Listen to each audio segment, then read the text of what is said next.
उत्तर प्रदेश के मुरादाबाद जिले के मंझोला थाना क्षेत्र के बुद्धि विहार में कांग्रेस नेता प्रियंका गांधी ने मुरादाबाद अपनी ससुराल में प्रतिज्ञा रैली की है। रैली के अंदर मंच से संबोधन करते हुए भाजपा सरकार पर जमकर निशाना साधा। कांग्रेस की मुरादाबाद जनपद में प्रतिज्ञा रैली में भारी संख्या में जनता मौजूद रही और साथ ही साथ कई दिग्गज नेता प्रियंका गांधी के साथ मंच पर उपस्थित रहे। आगामी विधानसभा चुनाव से पहले प्रियंका गांधी का यह दौरा बहुत ही अहम माना जा रहा है, जिसमें प्रियंका गांधी के द्वारा भाजपा सरकार पर जमकर निशाना साधा गया। उत्तर प्रदेश में अपनी जमीन खो चुकी कांग्रेस दोबारा से कांग्रेस को मजबूत करने के लिए कांग्रेस प्रदेश प्रभारी प्रियंका गांधी वाड्रा द्वारा अपनी ससुराल मुरादाबाद में प्रतिज्ञा रैली की गई है और सबके लिए तय किया गया कि बिजली बिल हाफ होगी।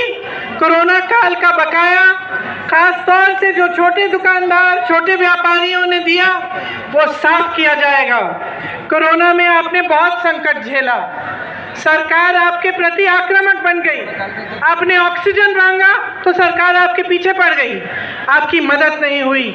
आपको ये दौर अच्छी तरह से याद होगा। उद्योग, एक्सपोर्ट, ठेले कुमचे वाले सबका व्यापार कम हुआ, काफ़ी लोगों का व्यापार बंद भी हुआ।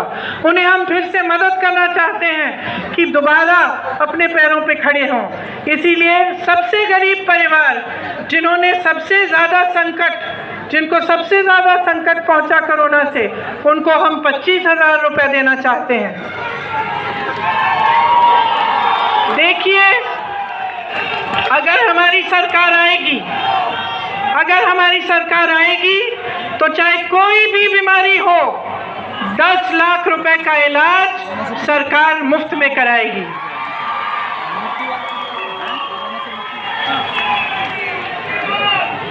वृद्धा और विधवा पेंशन 1,000 रुपए देंगे और जितनी भी नई सरकारी नौकरियां हैं उसमें पहले से जो आरक्षण है उनके तहत ही 40% आरक्षण महिलाओं को मिलेगा।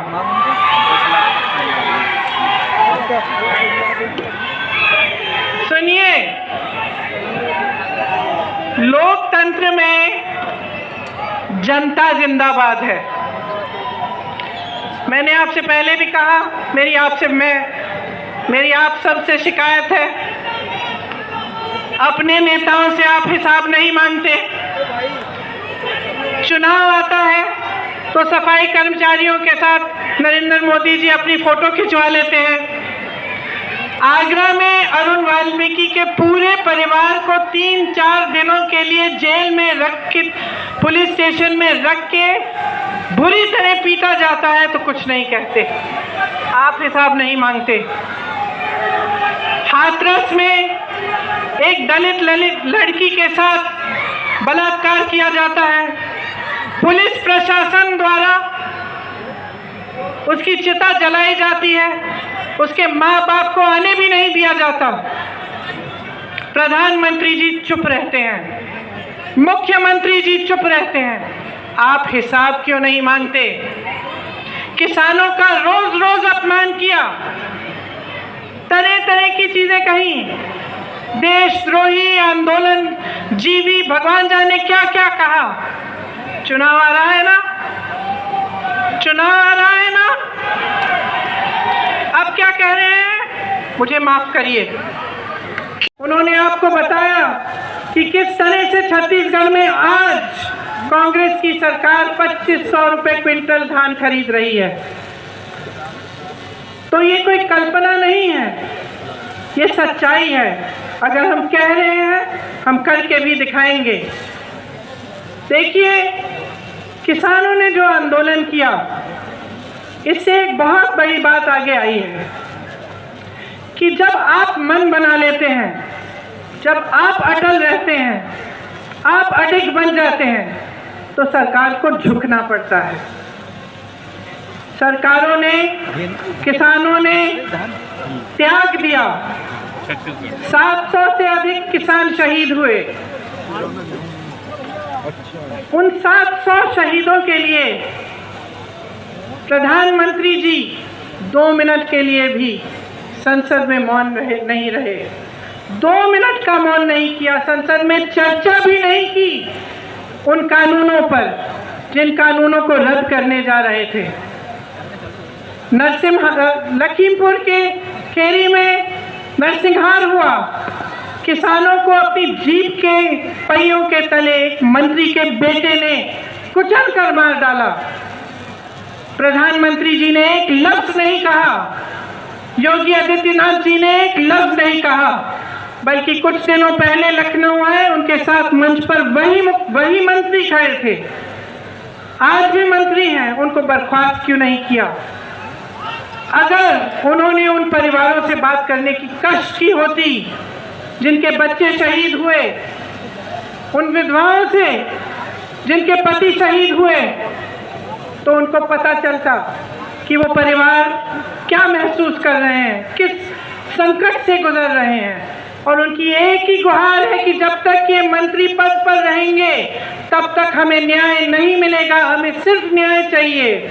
मैं ऐसे परिवारों के पास गई हूँ जिनके पास कुछ नहीं है, वो कहते मुआवजा नहीं चाहिए, मुझे पैसे नहीं चाहिए दीदी, न्याय चाहिए, अपने बेटे के लिए न्याय चाहिए।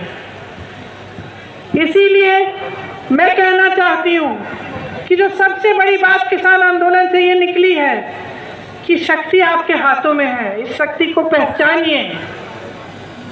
इन 3 काले कानूनों के अलावा किसानों की बहुत बड़ी बड़ी समस्याएं हैं जिनको सरकार बार बार नकार रही है। आप ही को मालूम है कि गन्ना का कितना आपको भुगतान मिला, अभी भी 4000 करोड़ का भुगतान बचा है। नरेंद्र मोदी जी का एक हवाई जहाज जो उन्होंने पिछले साल खरीदा, कोरोना के समय खरीदा, 8000 करोड़ का है। एक हवाई जहाज जिसमें सिर्फ नरेंद्र मोदी जी बैठ के घूमते हैं। 8 आदरणीय भूपेश बघेल जी, श्री अजय लल्लू जी, ये है उस्ताद तुम्हारे, श्रीमती आराधना मिश्रा जी, नसीमुद्दीन सिद्दीकी जी, श्री गजराज सिंह जी, श्री संजय कपूर जी, श्री इमरान प्रतापगढ़ी जी, श्री नरेश सैनी जी, श्री मसूद अख्तर जी, श्री फूल कुमार जी, श्री दीपक कुमार जी, प्रवीण आराम जी, श्रीमती सुप्रिया आराम जी, ओमवती देवी जी, श्रीमती इंदिरा भाटी जी, श्री जितेंद्र बघेल जी, श्री धीरज गुर्जर जी और श्री तौकीर आलम जी और यहाँ उपस्थित सभी नेतागण, पार्टी के कार्यकर्ता, पार्टी के पदाधिकारी, सभी सचिव, आप सबको मेरे ससुराल में बहुत बहुत स्वागत। और ससुराल वालों, आपसे माफी चाहती हूँ, बहुत दिनों बाद आई हूँ, माफ हूँ कि नहीं? आपके शहर ने मेरे परिवार को संरक्षण दिया, उनको खड़ा किया।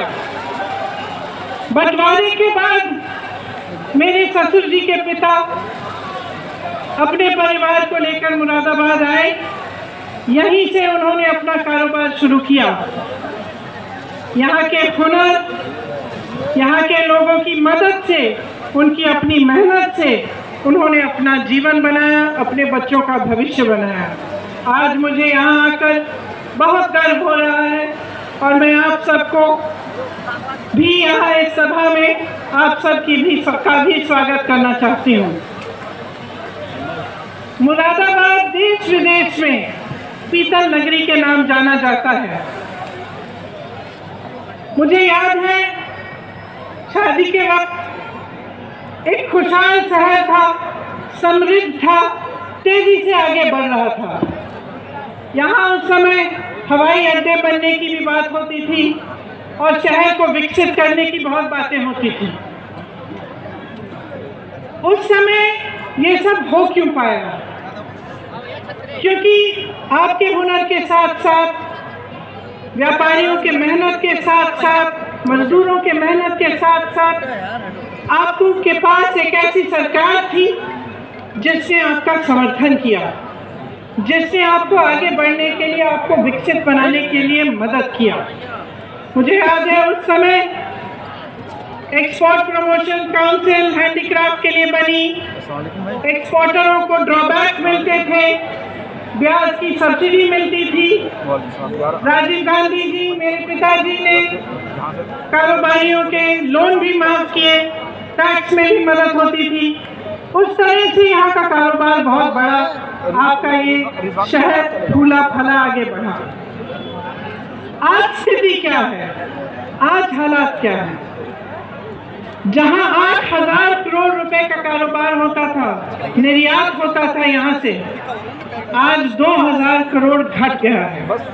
सिर्फ पिछले 5-6 सालों में 3 लाख कारीगरों की रोजी रोटी खत्म हो चुकी है। भाजपा की नीतियों ने कारोबार, आपके भविष्य को बर्बाद किया है। सबसे पहले तो नोटबंदी लागू की, इससे आपको बहुत संकट हुआ।